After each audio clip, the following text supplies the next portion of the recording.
물리 엔진 포 더미 첫 번째 시간은 콜리전 매트릭스를 설명하면서 시작을 하도록 하겠습니다.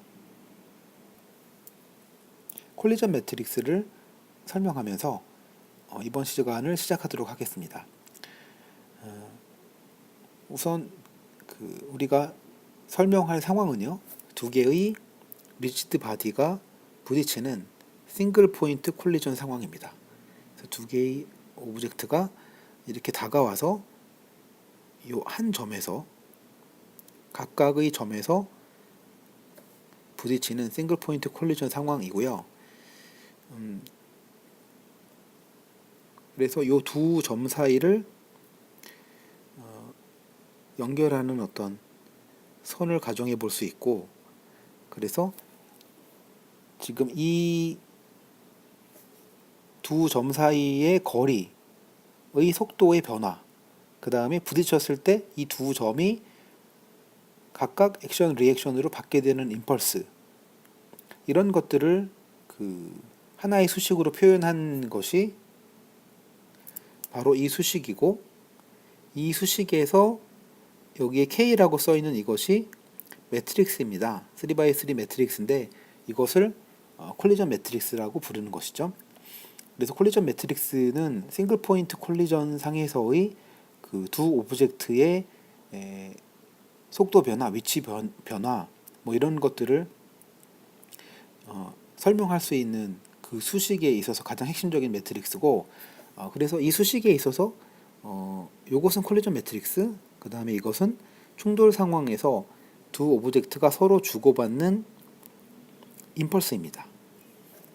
그 다음에 델타 VC는 두 점 간의 상대 속도의 변화, 충돌 전과 충돌 후의 상대 속도의 변화라고 하는데, 그것은 이 두 점 사이를 연결하는 이 거리의 속도의 변화라고도 얘기할 수 있고요. 그래서 그것을 한번 제가 수식을 적어 보려고 합니다. 우선 지금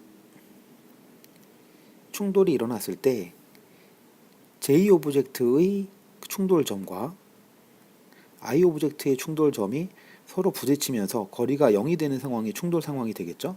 그래서 이 두 점의 속도를 적어 보려고 하는데, 리지드 바디 상에서의 한 표면의 한 점의 속도는 그 리지드 바디가 파티클이 아니기 때문에 리지드 바디의 그 리니어 벨로시티 뿐만 아니라 그 리지드 바디가 어떻게 회전하고 있는지, 회전 속도에도 영향을 받습니다. 그래서 단순하게 적을 수는 없는데, 그것을 일단 그 VCJ라고 적어 볼게요.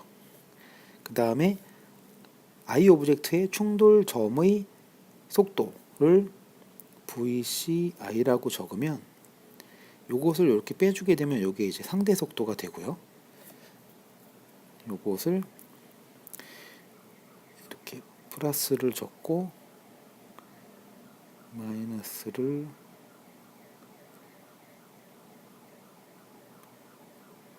적어가지고 이렇게 빼게 되는데, 여기에서 요것은 그 두 점 사이의 상대 속도인데 충돌 후의 상대 속도고요. 요것은 충돌 전의 상대 속도입니다. 그래서 충돌 후의 상대 속도와 충돌 후의 상대 속도가 충돌 시에 어떻게 바뀌었느냐, 그것이 바로 델타 VC, 여기서 나오는 충돌점에서의 속도 변화가 됩니다. 그 다음에 이 충돌점에서의 임펄스는 충돌했을 때 속도가 변했다는 건 서로 간에 그 임펄스를 주고받았다는 것이죠. 그래서 그 임펄스를 델타 P라고 하고, 이 델타 P를 이 수식으로부터 구하는 과정이 바로 그 리지드 바디 충돌 상황에서의 그 물리 시뮬레이션을 하는 그 과정이라고 볼 수 있죠. 자, 그래서 이것을 정리를 한번 해보면요. 네, 지금 이것이 충돌 후의 상대 속도, 이것이 충돌 전의 상대 속도인데, 여기에서 그 J 오브젝트에 대한 값을 모으고 이렇게 모으고요.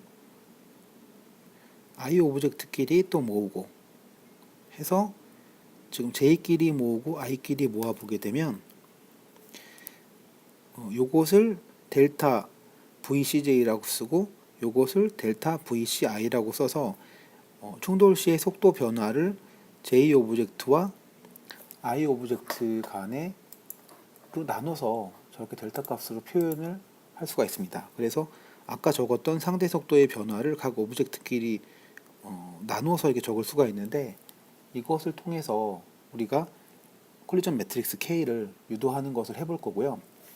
그 다음 여기서 이 속도 변화, 충돌 시의 속도 변화는 이것을 충돌 시의 노멀 방향이 있습니다. 이게 충돌하게 되면 충돌했을 때의 방향을 충돌에서의 노멀 벡터라고 해서 n 벡터로 써주는데요. 이것은 물론 단위 벡터고요. 그래서 이 경우에는 보통 컨벤션으로 i랑 j가 있으면 i가 j 쪽을 가리키는 방향으로 이 충돌 벡터를 뽑습니다. 이것은 콜리전 디텍션을 하게 되면 구해지는 값이고요. 자, 그래서 이 n 벡터가 중요한데 왜냐하면 이런 식의 속도 변화가 있을 때 보통 우리가 복잡하기 때문에 프릭션리스를 가정을 합니다. 그래서 마찰이 없다라고 가정을 하게 되면 실질적으로 가해지는 그러니까 속도 변화를 할지 가해지는 임펄스가 탄젠셜한 방향이 없기 때문에 노멀 방향으로만 발생하기 때문에 이것을 지금 노멀 방향으로만 내적을 해서 프로젝션을 하게 되면 이것이 스칼라 값이 되기 때문에 훨씬 다루기 편해져요. 그래서 이것을 이제 노멀 방향으로 내적을 해보면 근데 이제 내적을 매트릭스 폼으로 쓰기 위해서는 여기다가 트랜스폼을 붙여가지고 이렇게 매트릭스에 곱으로 해줍니다.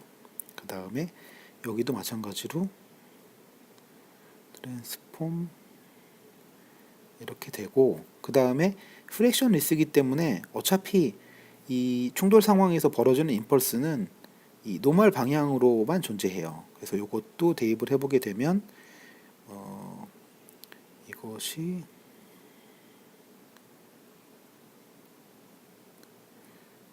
이렇게 정리가 되고 이것은 스칼라고 그래서 이것을 이렇게 묶어줄 수가 있습니다. 그 다음에 이것도 내적했기 때문에 스칼라인데 이것을 보통 델타 VN으로 뭐 쓰기 나름인데 델타 VN으로 써보면 이것이 아주 다루기 쉬운 스칼라 간의 관계를 다루는 이런 값이 되고요. 만약에 우리가 이 값과 이 값을 안다면 이것으로부터 바로 J를 임펄스 값을 구할 수가 있겠죠.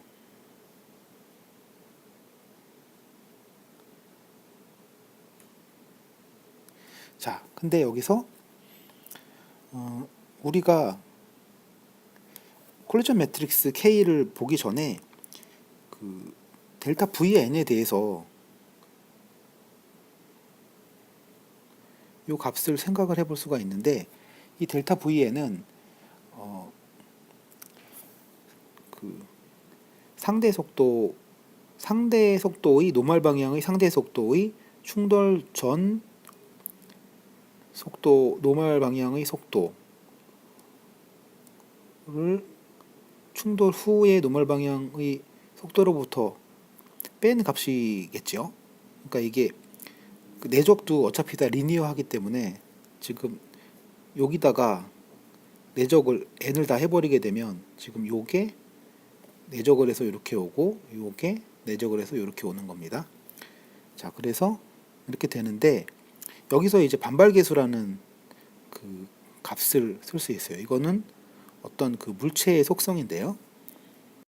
이것은 입실론으로 쓰고 그 다음에 이것은 무엇이냐면 이거는 보통 누구나 가지고 있는 직관입니다. 고무공이 바닥에 떨어지면 노멀 방향으로 이렇게 튕겨 오를 때 그 속도가 떨어질 때의 속도의 일정 비율이죠. 그러니까 그 두 물체의 속성이라고 할 수 있는데 그래서 이게 만약에 1이면 완전히 떨어진 속도와 똑같은 속도로 튀어나오는 거고 이게 만약에 0이라고 하면은 그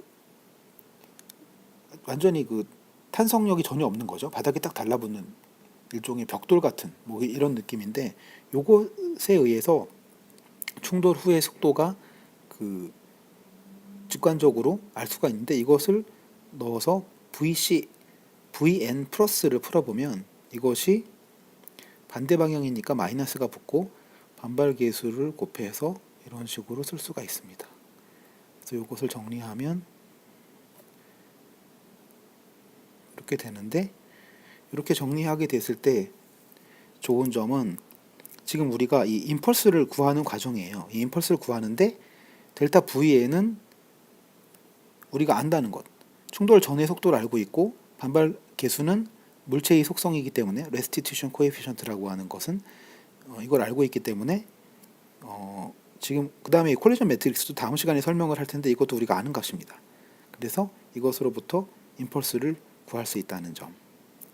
자, 그래서 이번 시간에 설명한 내용들을 쭉 정리를 해보겠습니다. 그래서 콜리전 매트릭스가 무엇인지 유도를 해봐야 되고, 잘 모르긴 하지만 이런 수식으로 표현되고, 이 수식을 이렇게 노멀 방향으로 내적해서 식을 정리해서 싱글 포인트 콜리전 상황에서의 서로 물체한테 가해지는 임펄스를 우리가 계산할 수가 있다. 그래서 콜리전 매트릭스를 구할 수만 있다면 그것을 이용할 준비는 사실 되어 있는 셈이죠.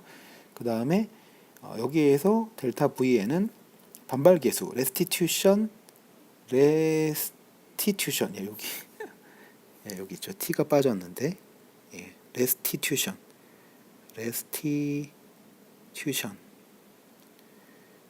코에피션트라고 하는 반발 계수로부터 충돌 전의 속도로부터 충돌 후의 속도까지 계산할 수 있어서 이런 식으로 노멀 방향으로의 충돌 시의 속도 변화를 쓸 수 있다는 것. 예. 자, 이것까지 해서 오늘 시간 콜리전 매트릭스 첫 번째 시간을 마치도록 하겠습니다. 예, 수고하셨습니다.